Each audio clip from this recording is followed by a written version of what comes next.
is waiting for 2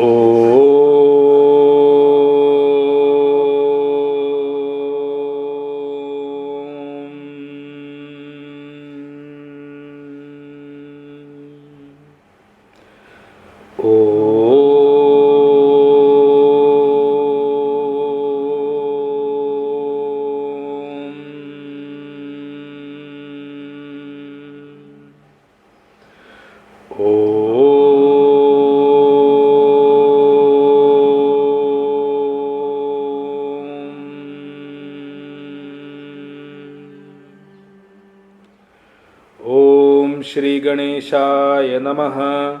ओम श्री सरस्वत्यै नमः। ओम श्री गुरुभ्यो नमः। सच्चिदानन्दरूपाय विश्वोत्पत्त्यादिहेतवे तापत्रयविनाशाय श्रीकृष्णाय वयं नुमः। श्रीकृष्णाय वयं नुमः। वसुदेवसुतं देवं कंसचाणूरमर्दनं देवकी परमानन्दं कृष्णं वन्दे जगद्गुरुं। कृष्णं वन्दे जगद्गुरुं।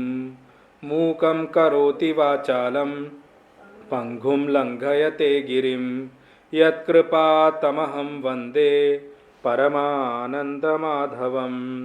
परमानन्दमाधवम्। ॐ वाङ्मे मनसि प्रतिष्ठिता मनो मे वाचि प्रतिष्ठितम् आविराविर्मयेधि वेदस्य महानिस्थः श्रुतं मे मा प्रहासीः अनेनाधीतेन अहोरात्रान् सन्दधामि ऋतं वदिष्यामि सत्यं वदिष्यामि तन्माम् अवतु तद्वक्तारमवतु अवतु माम् अवतु वक्तारमवतु वक्तारम्। ॐ शान्ति शान्तिः शान्तिः। श्री कृष्ण गोविंद हरे मुरारे हे नाथ नारायण वासुदेवा जिह्वे पिबस्वामृतमेतदेव गोविंद दामोदर माधवेति। हे कृष्ण हे यादव हे सखेति। हे कृष्ण हे यादव हे सखेति। हे कृष्ण हे यादव हे सखेति।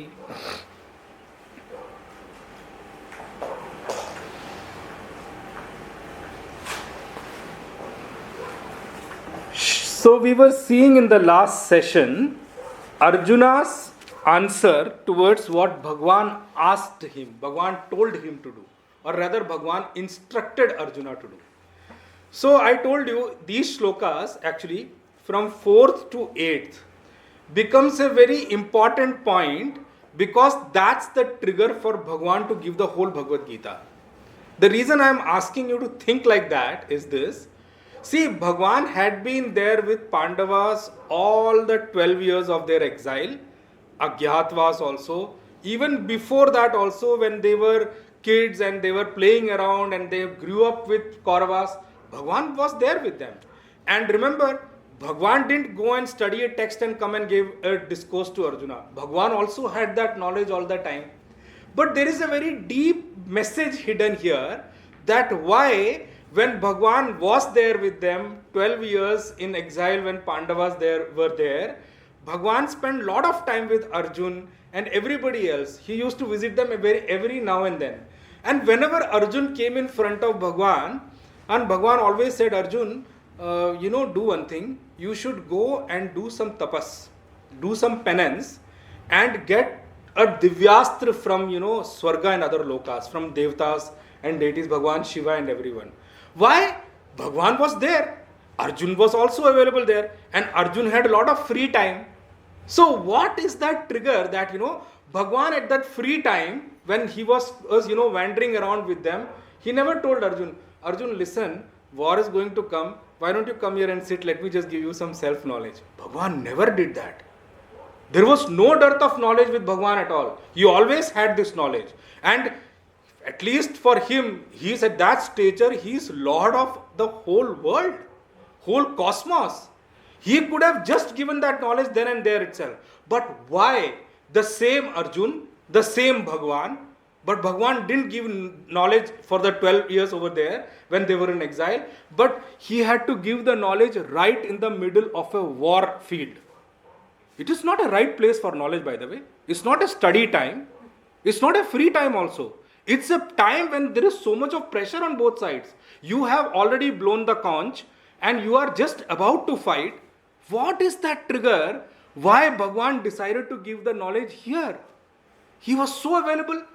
Arjun had all the free time in the 12 years. Bhagwan only sent him to go to Swargaloka, go to here, do tapas for Bhagwan Shiva, get the Divyastra. Every time Bhagwan met Arjun, Bhagwan only told that advice to him which is right for him. See, that's the secret of this self-knowledge. I'm going to tell today in these shlokas, because I told you up to 8, it is crystally clear and important that you all understand this trigger very well, because hidden behind these shlokas are the reason why many of us may have tools to get the knowledge, but we don't get it. Many of us reach people also, but we don't get the knowledge. Many of us come face to face with such people.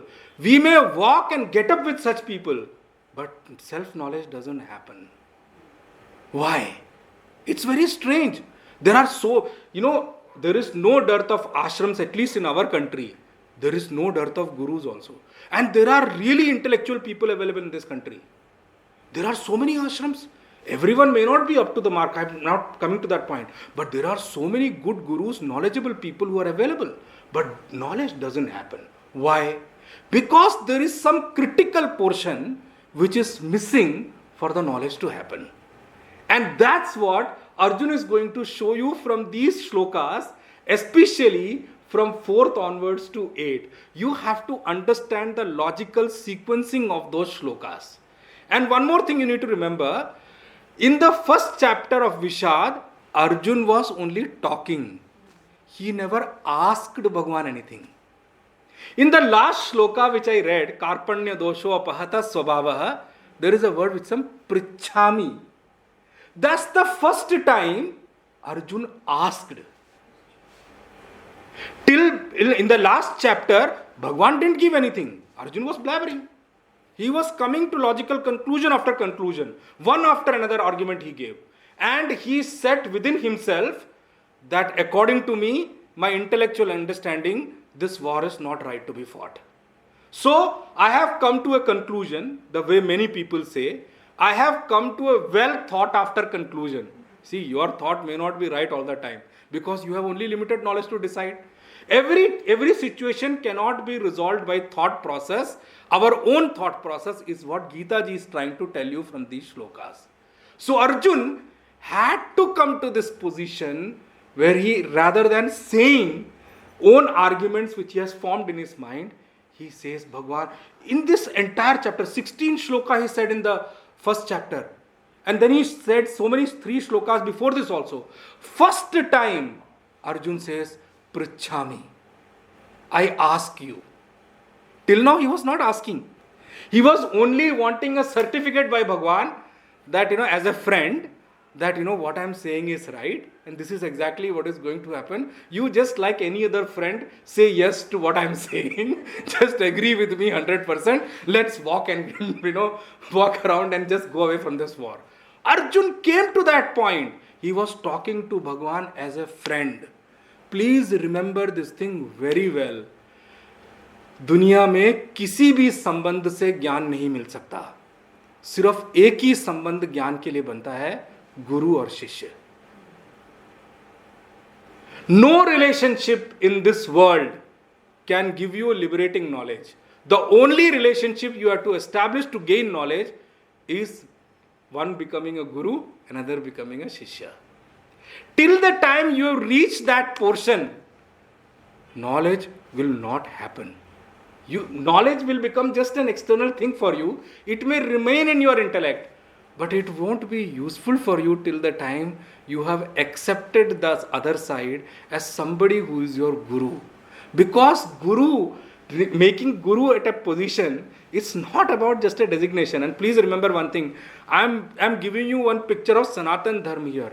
Even if a guru is Shrotriya Brahmanist, he has got utmost faith and conviction about Brahman, and he has established himself in Brahman, he still will never come and tell anyone that, come here, I am your guru. Guru will never say that I am your guru. Or guru will never say, you are my shishya. Only shishya has to say that you are my guru and I am your shishya. This freedom our scripture has given to shishyas. You have to choose if you want to remain on the pedestal of a shishya. See this shloka. This shloka is showing mirror and showing the reality to all of us. It says, Karpanya dosho apahata swabhava. I tell you that, this shloka, if I really, it's been in another session or school or in our Gurukul or na, this shloka is explained for 3-4 sessions in completely only this shloka. It has got so much depth, this shloka alone, that without grasping this, you cannot move along. Okay, I want to tell you one thing. I have spoken a lot about in the past also, that we have something called Upanishads. You heard that word, right? I told you. When I told you that question which Bhagwan Veda asks you, Kasmai Devaya Havisha Videma, I told you, actually Upanishads are coming out from Vedas only. Okay? It's called Vedant. Vedant means at the end of Vedas. What do you mean by end of Vedas? Okay, let me just take that portion also. End of Vedas doesn't mean it's the end portion of Vedas. It's the final culmination of Vedas. That's why it's called Vedant. When a chapter is supposed to be explained, at the end it is summarized in terms of the whole understanding of the chapter. That's what is meant by Vedant. The final conclusion of Vedas is actually Vedant. Now, when you call from Sanatan Dharma perspective, I want to make you understand one thing. I spoke about one Veda divided into 4. Okay? I spoke about that. One Veda divided into 4, which is Atharva, Rig, Sam, Yajus and Atharved. 4 Veds it has been divided into. So every Veda at the end of Vedanta, there will be Vedanta, there will be Upanishads coming out of every Vedas. So every Veda has Upanishads coming out of that. So I spoke about, Astik Darshan, Nastik Darshan, those philosophies and all. But let me use this opportunity to talk about Sanatan Dharm's Vedant. Because you have to understand Vedanta. In the Pushpika Vakya also I said, Om Tat Sat Iti Srimad Bhagavad Gita Su Upanishadsu. And I told you, I didn't touch base on the Upanishad at that time. But I told you that I'll pick up when the right time comes. So please remember, Upanishad, in our Vedant philosophy, which is Uttar Mimamsa, there are 3 portions they call it, called Prasthanatrayi. Prasthanatrayi means that which enables you to move away from your current state into your actual state. Prasthan means to move into some position. It's called Prasthanatrayi. There are 3 things which are accepted in Vedanta as Prasthan Granth, that which will help you move from your current state of worldliness into your real state of divinity. That's what is called Prasthan. And 3 scriptures which are accepted as Prasthanatrayi is Upanishads, 1, that which comes from Shruti. The second thing which comes is from Smriti, that's Bhagavad Gita. Okay, Bhagavad Gita is part of Prasthanatrayi. And the third thing which comes in Prasthanatrayi, which is taught to every student of Vedanta, is called Brahma Sutra.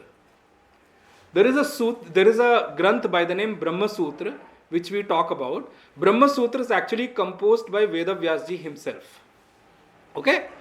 And it is a combination of 555 sutras, and in those sutras they have explained the actual Swarup of Brahman. So that's what part of Prasthanatrayi. So 3 things is there. One is Upanishad, the second is Bhagavad Gita, and the third is Brahma Sutra.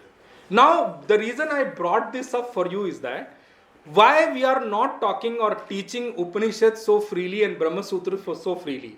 Because Vedanta is supposed to be taught to only adhikaris. This is a very important portion I have to bring up now. The reason I am wanting to bring you back to Bhagavad Gita here. When you say adhikari, our Vedanta talks about 4 properties of an adhikari. An adhikari is supposed to have viveka, vairagya, okay, shamadhi shatka sampatti, and mumukshutvam. Okay, so the 4 properties of an adhikari is given in Upanishad very clearly. If a person, vivek means a person who can decipher between the real and unreal in his normal behavior, in his normal walking through the world. Everything he sees, oh, this is real, this is unreal. He has got that wisdom on. And it comes out of, great tapas and great penance in many lives to come. Vivek first. Vairagya. Vairagya means he should have some dispassion in him. Dispassion, I'll not explain you right now because I don't want to get into that detail, but I'll just tell you the words right now because I can see, when I move along, I will come to this point sometime. Dispassion is a very commonly used word, but dispassion, I'll only tell you the definition. Real dispassion for a, adhikari of a Vedant is supposed to be iha mutra artha phala viragaha, who does not want any fruits here and in the afterworlds also. That's like a very, very high level of dispassion he's talking about. So that's the second property of an adhikari. The third property, they say, shamadhi shatka sampatti. There are 6 things he should have. Shama, Dama, Uparama, Titiksha, Samadhanam, and like that it goes on. Shraddha. Okay. So there are 6 things a disciple should have before he even qualifies to become a student of Vedanta. Okay, so that's 6 things. Then last thing is mumukshutvam. Mumukshutvam means he has got a deeper feeling and deeper desire to get liberated from this world. Oh, now liberation also. That's another word which I need to pick up here. I'll only pick up for your understanding. Mukti or liberation, the way you say, it's a very, very loosely used word. Everybody, मुझे दुख से मुक्ति मिल जाए. I want to be free I want to get liberated from my sorrows. कभी कभी तो हम लोगों को बोलते हैं, इस पड़ोसी से मुक्ति मिल जाए, इससे मुक्ति मिल जाए, उससे मुक्ति मिल जाए, किसी मनुष्य विशेष से मुक्ति मिल जाए, किसी परिस्थिति से मुक्ति मिल जाए. हाय, इस देश से तो भागने का मन कर रहा है, तो इतनी करप्शन है, इससे मुक्ति मिल जाए. मुक्ति is such a loosely used term, but I want to tell you, actual meaning of the word mukti, I don't think anybody can even tell you except Vedanta. Vedanta says, mukti is what? Moktum ichha. I want to be free from birth and deaths. That's the real swarup of moksha. Okay? There are many fields which talk about this. Sankhya philosophy talks about it. Yoga philosophy talks about it. Everybody has mukti as a word. But please understand, the difference comes in their actual understanding of the word mukti. Mukti is understood very differently by every philosophy, by the way. Every philosophy has mukti as one line. Whether you talk about Jain, you talk about Baudh, but their understanding of mukti is different. But actual mukti means I want to be free from births and deaths. In the meaning what? I told you in one of the class, the first and strongest desire of mukti is that I don't want to trouble any more mother by coming into anybody's womb ever. Because pregnancy is a painful process also. It's a tapas also in itself. I don't want to bother any mother by coming in anybody's womb.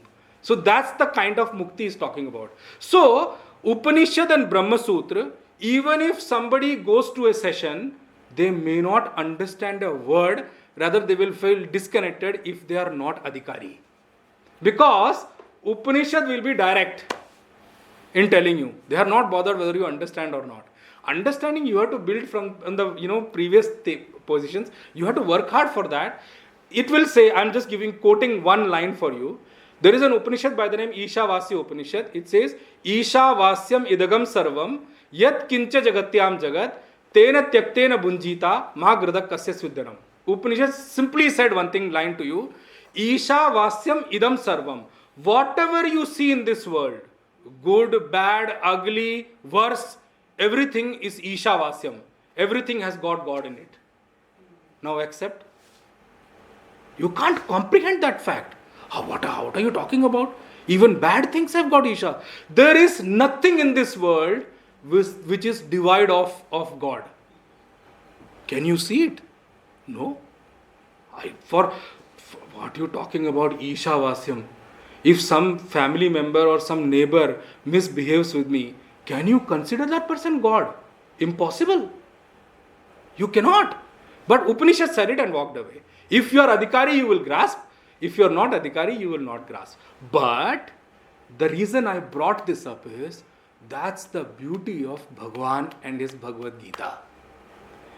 It doesn't ask you that you should come to the class only after becoming an Adhikari. It will give you ways and means to become an Adhikari here itself.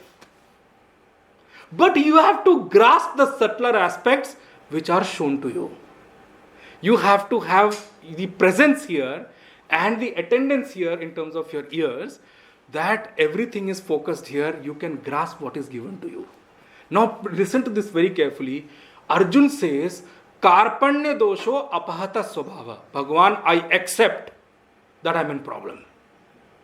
My character, my capability, my situation, my prowess has been overpowered or covered by a dosh called Karpanya, Kripanta.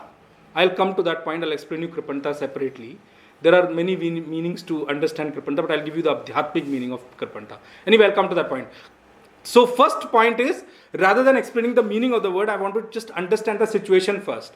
He is saying, Bhagwan, I accept that I'm in problem. So he's crossed the first step of becoming a student. He's not become a student yet. In the first line, he's not become a student yet. He's only crossed the first barrier to become a student for getting the knowledge. Karpanya dosho apahata swabhavaha. The second question he says, Prichhami tvam. Now I am not telling you, I am asking you. So from telling, he has changed the whole situation into the mode of asking. He has shifted the mode. Till the time you were telling, Bhagwan said, keep telling, continue. Exhaust yourself first. Arjun kept on telling after telling. 16 shlok he told. Bhagwan didn't react also. When he exhausted, then Arjun understood that with my own understanding, my own knowledge, with my own wisdom, I cannot resolve my problem. That's the acceptance of Arjun. He said, Karpanya dosho apahata swabhavaha. My character, my capability is covered now. Prichhami tvam. I am asking you, Bhagwan, now. So he gave the reins to Bhagwan to talk. By that time, if you have not asked the question, even if somebody answers also, the other person will be busy talking him, his story only. They will not listen only. Somebody has to ask first. At times, this is a point which Vedanta teaches you. There are gurus which I have seen myself. I give you one example. They walk around, they will be seeing some people talking and discussing really stupid things about scriptures, but they will not talk. Why? Because it's not been asked to them yet. So he says, Prichhami tvam. And he accepts his situation. How are you, Arjun, who is asking this question? Dharma sammudha chetaha. My intellect in the subject of dharma is sammudha, is deluded. He accepts that problem. He says, Bhagwan, in the subject matter of dharma, my intellect is a state of delusion now. I'm already deluded. Dharma sammudha cheta. But remember, I'm picking up every word for a purpose. He uses the word dharma. So he's saying, what is right and wrong is actually decided by dharma. In that matter, which is supposed to decide the right and wrong, I am deluded. So my intellect is deluded now. Dharma sammudha chetaha. Then he uses the word that, how are you going to be, Arjun, like this now? Yat shreyaha syat whatever is supremely good for me. I'm using the word Shreya as supremely good. Huh? I told you this word. Please remember, Vedanta uses two words, Shreya and Preya. One which is dear to you. What is dear to you may or may not be good to you, good for you. Huh? Please remember, everything which is dear to me is not good for me. Some people may be into the habit of drinking. Drinking may be dear to them, but that doesn't make sense that it is good for their health. So what is dear to you may or may not be good to you. So Arjun is separating that question and saying, please don't tell me what is dear to me. Tell me, yes Shreyas Syat, what is supremely good for me in my overall life. Yes Shreyas Syat, Nishchitam. And in the definite form, Bhagwan, you decide. Nishchitam Tvam, aap decide karo. You decide for me what is good for me. Why? Because I am in a deluded state of intellect. I cannot decide in the matter of dharma. I cannot or see the end to end of the whole thing. Yes Shreyas Syat, Nishchitam, Bruhi Tanme. You tell me. Now listen to this point. When you use the word you tell me, that's an acceptance, Bhagwan. Now I will remain quiet. You speak. Okay, it's a permission to the other person to speak. Now I will remain quiet. You speak what is right for me. Yes, Shreya Syat, what is good for you? Because Bhagwan, you are Bhagwan. You can see what is good for me eternally also. So you only tell me what is right for me. Whatever is good for me, you tell me now. Nishchitam, Nishchit Roop se you tell me. Bruhi Tanme. Now is the next two portions which are very important. How are you, Arjun? Arjun accepts. Shishya te aham. Bhagwan, I am your student. This is the point I wanted to bring you to. He accepts. He didn't say, you tell me, I am still your friend. He is not using such word.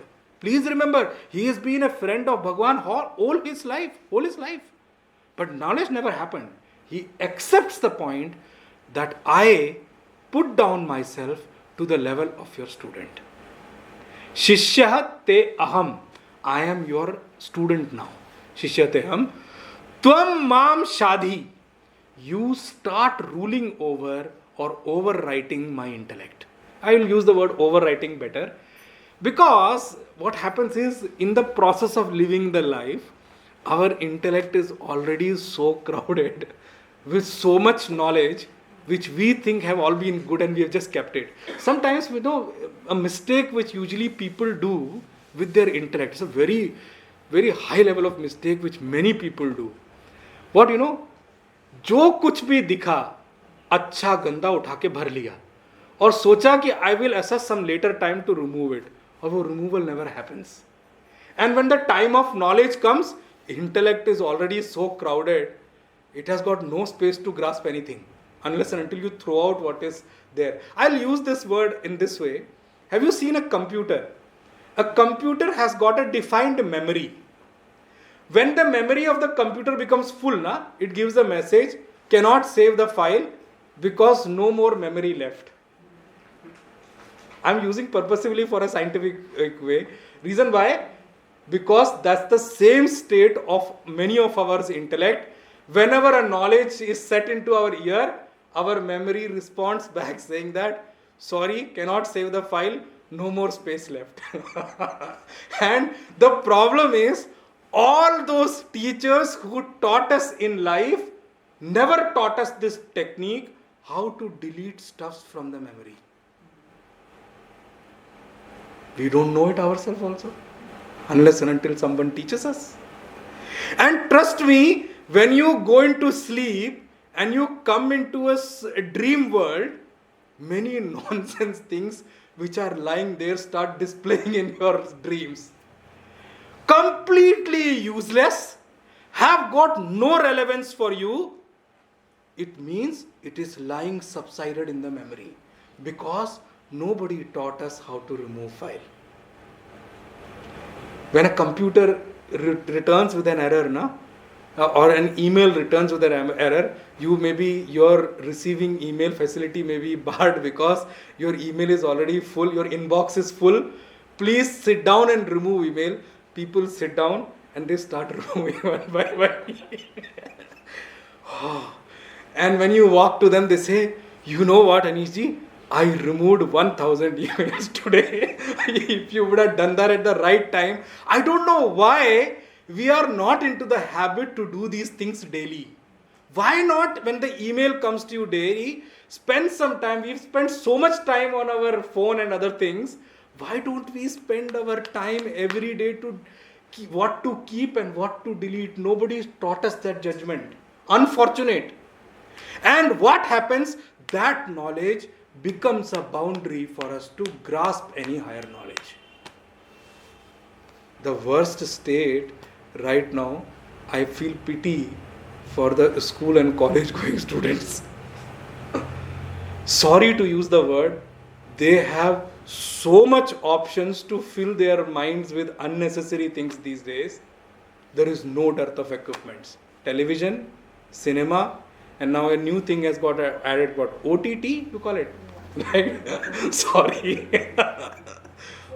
Phone. Then every new day a new channel is opening up. Facebook, Messenger, WhatsApp, Instagram. There is no dearth of things to fill up your mind. What happens? For yourself, mind is not available. Guru came and went. You may say in the class, I may say in the class I will go. I am only a teacher, I am not calling Guru or something, but I am saying, I may say Gita and go away. But it depends on your own availability of memory, what remains and what will flow out. Nobody taught us that art of what to keep and what to delete.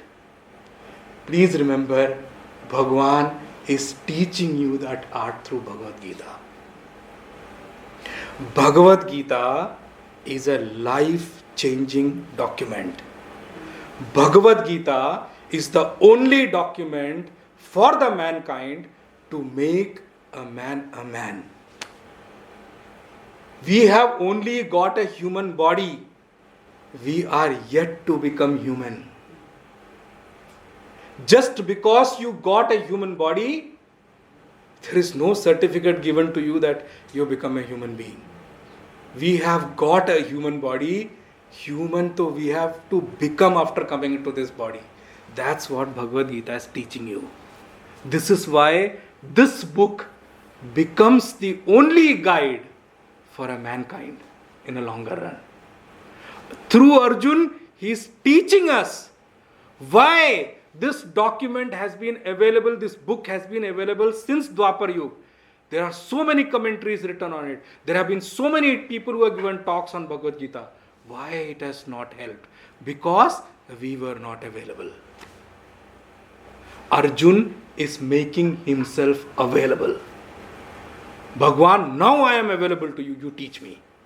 I accept myself as your student. I told you, sometimes I feel pity about the school and colleges. I want to give you one simile for you to understand. There are many good schools and colleges available, and there are many good teachers also available. There is no dearth of good teachers also, good schools also. But why does it happen that in same school, some person becomes really good and some persons doesn't gain, some students don't gain from the knowledge at all? Have you understood the difference? There are good teachers available. There are many students passing out of their school and college every now and then. But some have become extremely capable. For some, that knowledge doesn't come to their use at all. Why? The difference is the acceptability as a student and the faith in the teacher. These are the only two factors which are missing in many. Why same school, colleges, people coming out, some become very good, some are left like that only. The difference is in this thing. Nobody taught us. In the child, when mother and father took us to kindergarten, we never questioned the faith. Mother and father has took us, so of course that has to be good. The student is already in that faith. But once they start growing up, I don't know what corruption happens in the head. No? Just because mother and father have said, it necessarily doesn't need to be good or true. Maybe they have not understood. Because we have started using our own judgment. Remember one thing, nobody in this world except somebody who's become a guru or someone or Shrotriya Brahmanist or someone who has got Brahmanishta can actually resolve his own life with his own knowledge or wisdom, own thought process. Always we need somebody's support or help. When this is the pedestal and we know faith is so important, I don't blame people for not having the faith. Maybe they have not got a supreme person or somebody to fall or rest their peace or rest their faith in someone. Maybe they've not got the suitable person. Maybe they have not got the right person to establish faith in them. It's not a lack of faith in the people only. Availability is also a question. But Vedanta says as you become ready, things start becoming available to you. So many people question, ab tak kyun nahi mila? Never question that. Ab tak you were not ready. Full stop. Why to question that kyun nahi mila? Rather than wasting the time ki ab tak kyun nahi mila, why don't what we got use it now? No time is late. Whenever you start, it has begun, your journey has begun. So Arjun says, Shishyahate aham. I accept myself as your student. Tvam mam shadhi. Then he uses one word which is very important. Prapannam. Oh my God. This is another pedestal which Arjun uses here. Prapannam means, Bhagwan, I surrender to you. I surrender matlab? I rest all my capabilities and abilities in your feet. You guide me how to use them now. You teach me how to use them differently. In this light, now let me just come to Karpanya dosha first. Kripanata is a dosh. What is Kripanata? In Adhyatmik Jagat, mein Kripanata word hota hai कंजूसी. Is the actual translation कंजूसी होता है. But knowledge में कंजूसी का मतलब क्या है? Kripanata dosh is explained in Adhyatma as that knowledge, that capability, that wisdom, which is there with you, but it neither comes to your use, nor you can use it for somebody else. Okay, let me explain it in the literal word of conjusi or miserness. Miserness is what?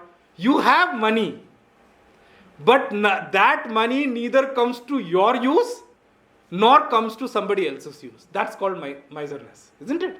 The same thing is Kripanata here.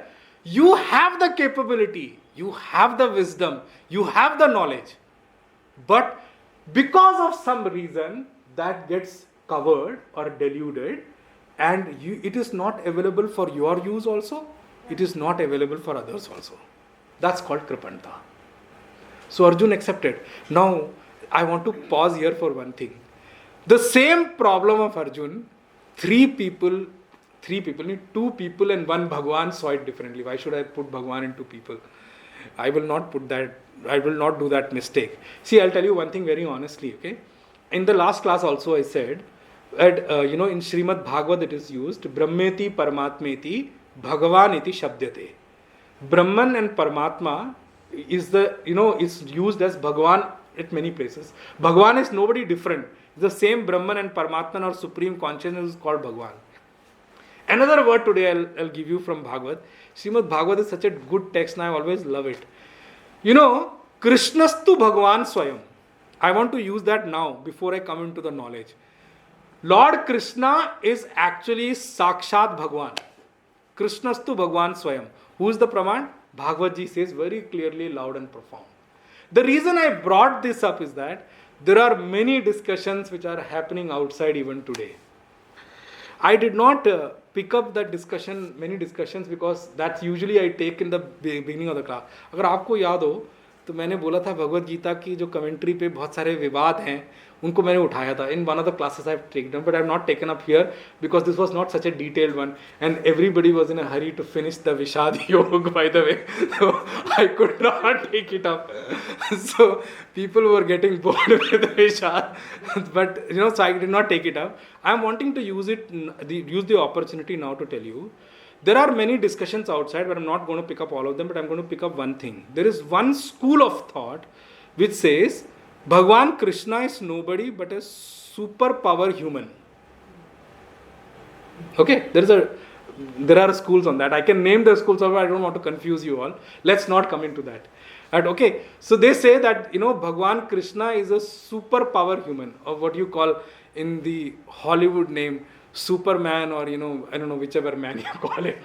They have categorized Bhagwan Krishna as one of the superhuman. But please remember, there is a big mistake we end up doing if we accept that thing. That is somebody's misunderstanding. I'm sorry, Bhagwan Krishna and Rama cannot be categorized as humans. First of all, let me just take it completely off your mind, even if there was a wee bit of doubt somewhere. Bhagwan Krishna and Rama cannot be qualified as human at all. Why? There are enough proofs in the scriptures, even Ramcharitmanas and other thing. They say, I'm giving you an example from Ramcharitmanas only now. When Hanumanji went with the ring of Lord Rama into Ashok Vatika.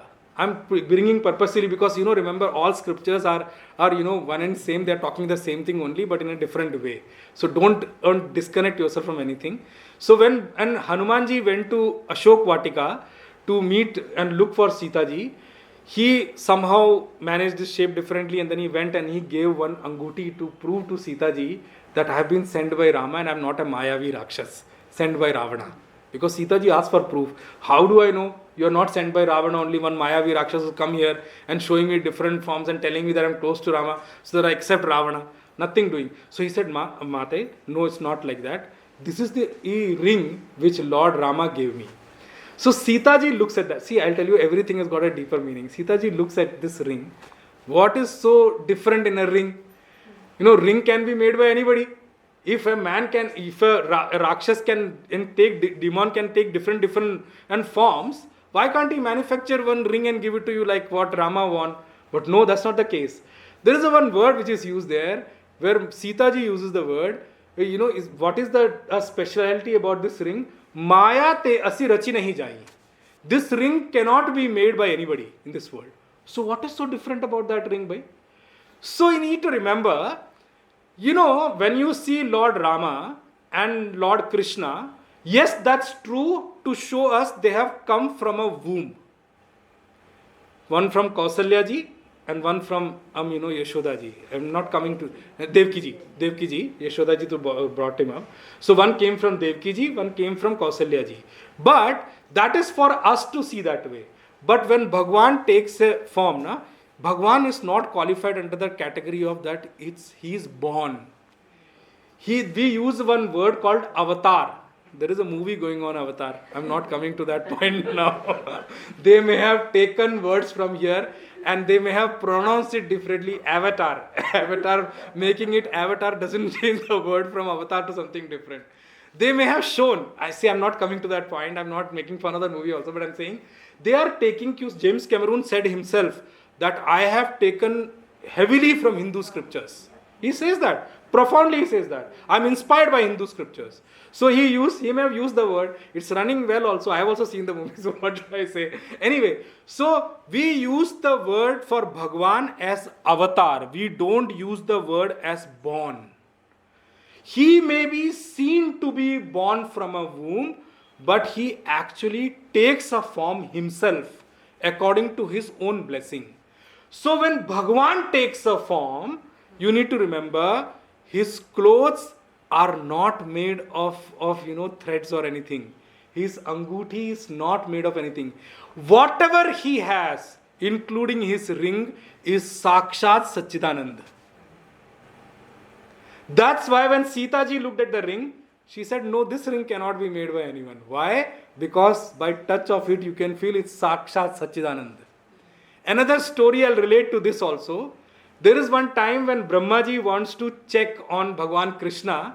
Who is this Krishna who is roaming around in the earth? He's doing so many magics and all, doing so many wonders.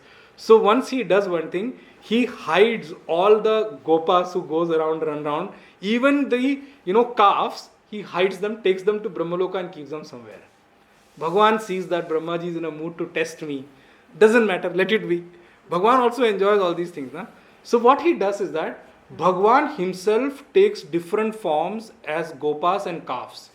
And he stays in Vrindavan at everybody's house for 1 year. See, I'll tell you, I'm telling you the minuteness of the things to be explained to you that way, okay?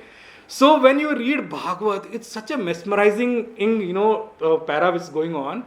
They say, mothers in Gokul, they used to run to see Yashoda's house only for seeing Bhagwan Krishna. So they say 1 year, none of these is, mothers, they came to see Krishna. Why? Because Krishna was sitting in a different form as their own kid in that house. Because Bhagwan himself took all the form. And the cows, when they were milking the calves, they had so much love towards it, they didn't know what happened. It's the same calf. But they had so much divinity with them because it's Bhagwan only who took that form. Everything was complete of Satchidananda. So that's the way Bhagwan works.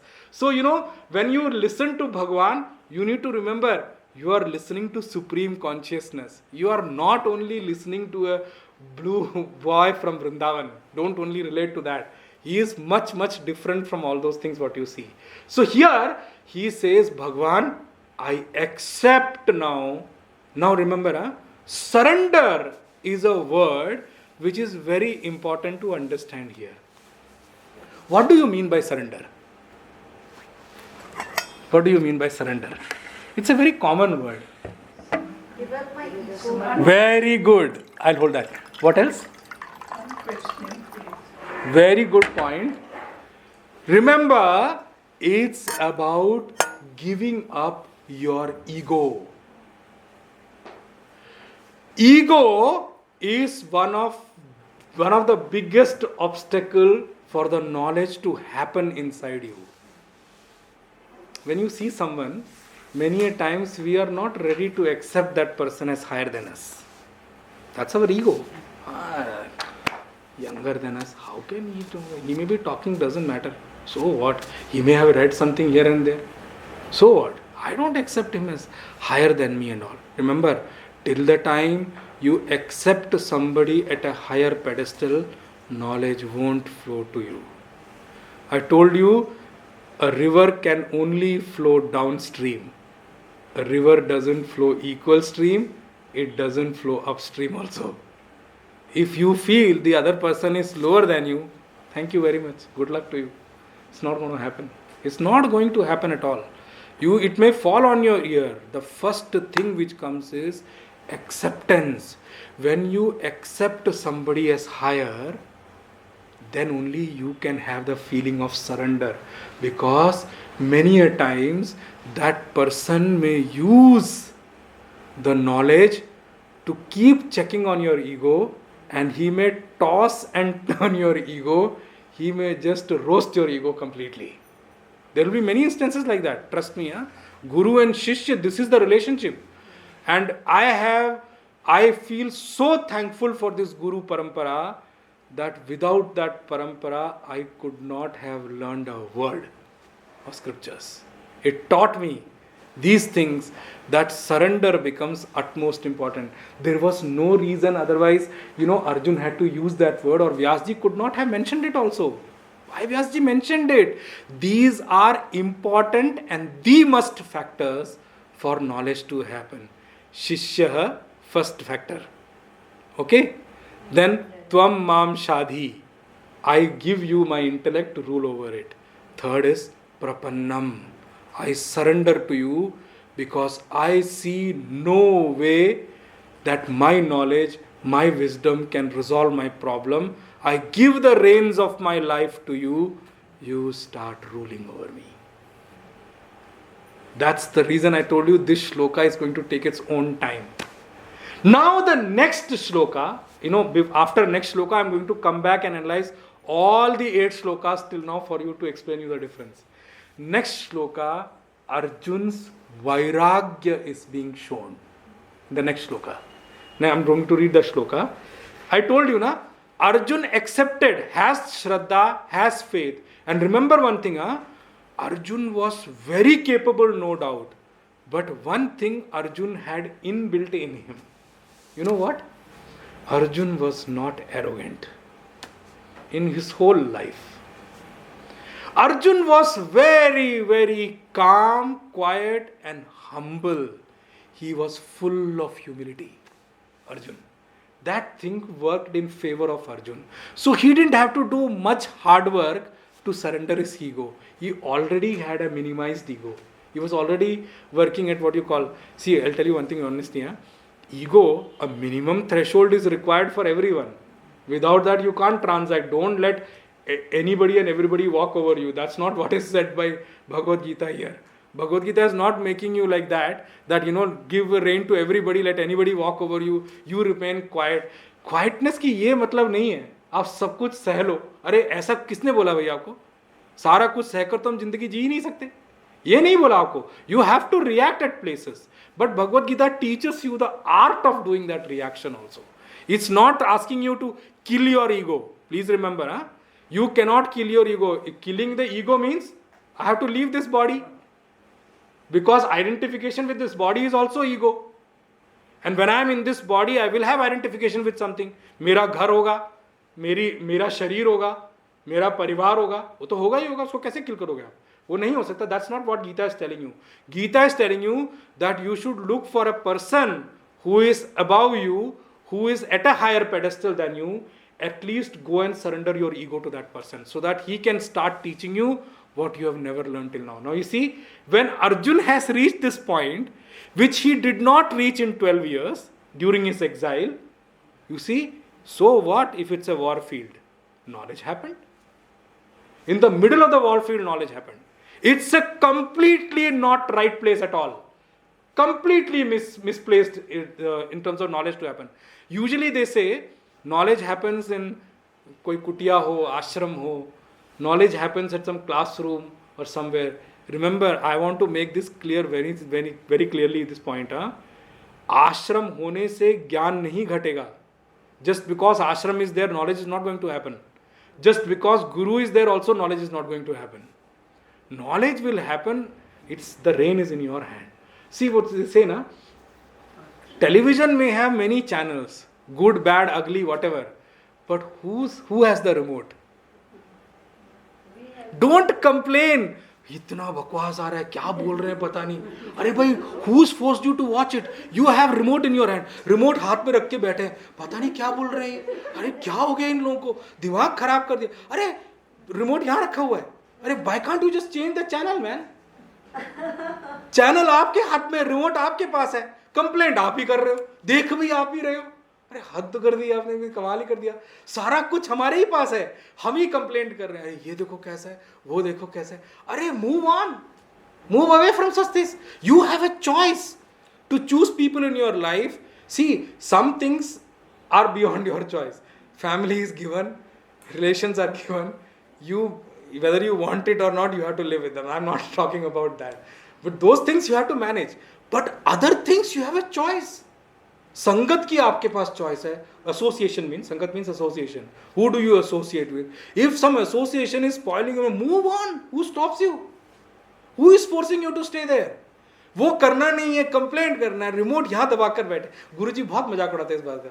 हमारे गुरुजी स्वामी Tejashwi ji remote यहाँ रख के बैठे और बार बार complain कर रहे हैं. क्या बोल रहे हैं, क्या डिबेट है, कुछ नहीं समझ में आ रहा, दिमाग खराब हो रहा है. बदलो भाई channel. Who has told you not to do it? वो करना नहीं है. अरे आप अपने हाथ में जो वो तो करो. That's what Arjun is used here. Arjun accepted that I am disciple. In the next shloka, Arjun displays his vairagya, that he has the right amount of dispassion also for the knowledge to happen within him. I'll read the shloka and we'll take it a little bit now. 8th one. Nahi prapashyami mamapanudyat yashokamushoshanamindriyanam avapya bhuma vasapatnaruddham राज्यम सुराणाम अपि चाधिपत्यम. नहि प्रपश्यामि ममापनुद्यात् यशोकमुशोषणमिन्द्रियाणाम् अवाप्य भूमा वसपत्नरुद्धं राज्यम सुराणाम अपि चाधिपत्यम. I feel so mesmerized by Arjun's word, the way he is talking. Nahi prapashyami. I don't see.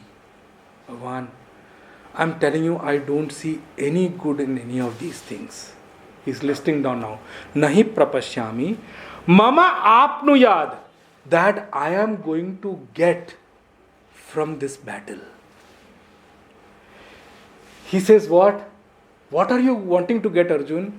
That to get something, yat shokam ushoshanam indriyanam, that which is going to quench the fire of my sorrow. Shokam, yat shokam, utshoshanam, that which is going to quench the fire my senses are on in terms of being exploited. That which is, you see the word he uses such beautiful words here. He says, Bhagwan, by coming and accepting this war and coming into this situation, I feel my senses are getting exploited. And I don't see any respite, that which can give me respite from this sorrow or from this exploitation of my senses. See, there is this word I am going to use now. There is a word called usage and there is a word called exploitation. I want to make you understand, and the reason I am using this word. Exploitation is also usage only. It's not that exploitation is different from usage. It's a usage only. But it's a usage beyond their limits. That's what is called exploitation. Okay? When you use something beyond its prescribed limit, that's what is called exploitation. Now, in the economy style, let me just tell you, economy style, the way the economics work, there is a capitalist economy. Okay? Capitalist economy is an economy of exploitation. Let me be upfront. Okay? Wherever you see, what will they exploit? They will exploit all the available resources. Okay?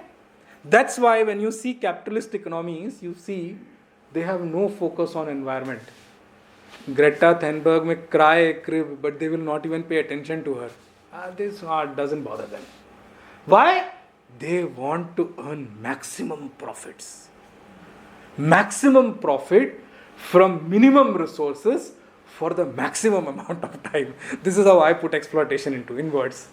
So maximum profit from minimum resources for the maximum amount of time. Oh, जितना शोषण कर सकते हो कर लो. Exploitation का मतलब यही है. So Arjun says, Bhagwan, my senses are getting exploited. I cannot take it anymore. I don't see anything which is going to solve this or quench this fire which my senses are on in terms of exploitation, in terms of my sorrow. Acha, what is not going to quench your fight, Arjuna? Somebody may ask this question. Bhagwan may have looked at him. What is not going to quench your fight? He uses the same words again. He uses 3 words, very beautiful, which portrays his vairagya. Rajyam. If I get the kingdom. Now for Rajyam, he uses couple of words here. He splits the Rajyam into 2 parts. Bhumau, kingdom of this world. He first separated that. Okay? He said, you see the word here, Avapya Bhumau, by getting this, by getting Bhumau. Bhuma means in this world, this existing world, the world which we are all living on. Bhumau. How do you want to get the world? Somebody may get a kingdom, but the kingdom is very poor. It's really, at that level. बहुत ही बेचारा को शोषण हो चुका है. It's a very low level. It cannot earn anything. So he's not talking about any kingdom here.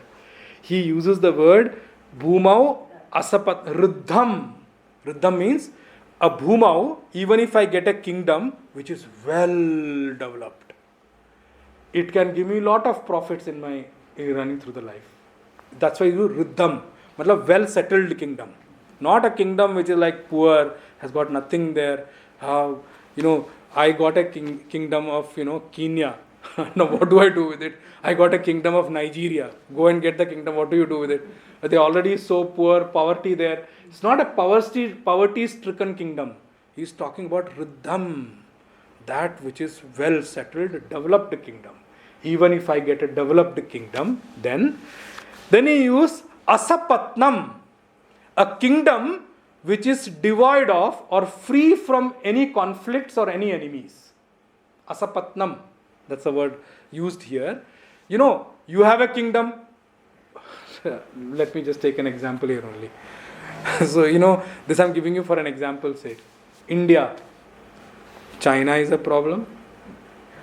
Pakistan is a graver problem. Sri Lanka is also not so good for thing. What benefit? Everywhere there is a, enemy sitting both sides. One wants to take your territory. One wants to make it an Islamic nation. Another one doesn't know about itself also. What kind of a kingdom? Asapatnam. It's free from all kind of conflicts. It's free from, and then that is another thing. So that's one problem, that China is a problem, then Pakistan is a problem, and Sri Lanka is a problem. Another problem is breeding within. What do you talk about that? There is a big graver problem breeding within India right now. Our democracy is at stake. That's a different thing. People may talk and debate on television. That's not going to solve this issue. Unless and until people become cultureful or they become filled with culture, this problem is never going to go. The problem is not actually what is happening here. Actual problem of India is that we have moved away from our own culture. That is why all this is happening. Give them culture. Let them become, I'm cultured now. A cultured person is one which I told you in one of the class also. What is a cultured man? He doesn't need CCTVs on the road to make him follow the road rules. He doesn't need courts to actually make him into discipline.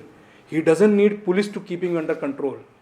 There is an internal culture, internal boundary which he obeys without, the best part of the courts will be, the actual usefulness of courts will be that in this country we don't need courts.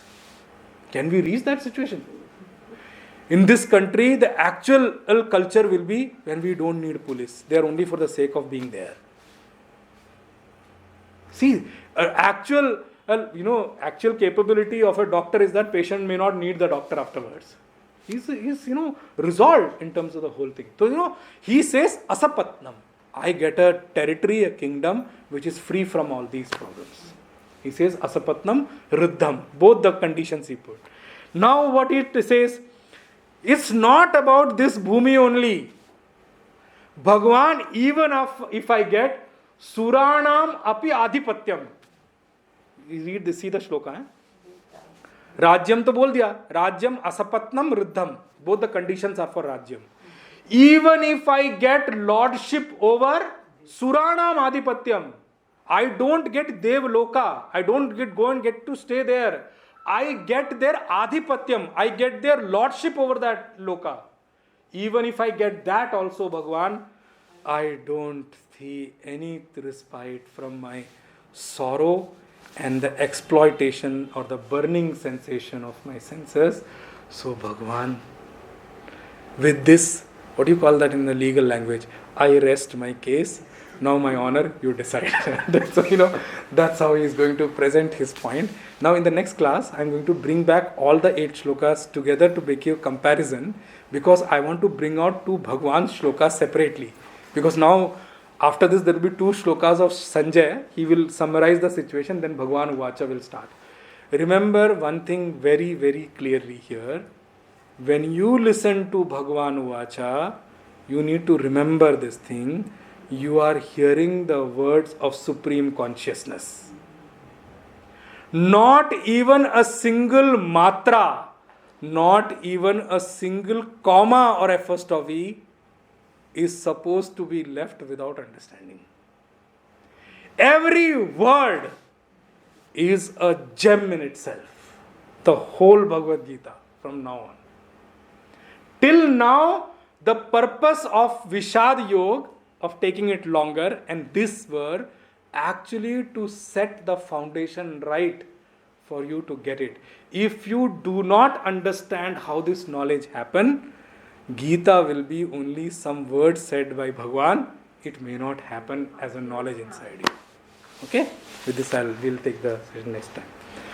Kayena vacha manasendriyairva buddhyatmana va prakrite swabhavat karomi adyat sakalam parasmai narayanaeti samarpayami श्रीमन्नारायणायेति समर्पयामि।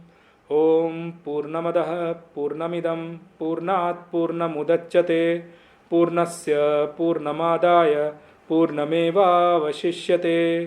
ओम शांति शांति शांति ही। हरि ओम श्री गुरुभ्यो नमः। हरि ओम तत्सत्। नारायण।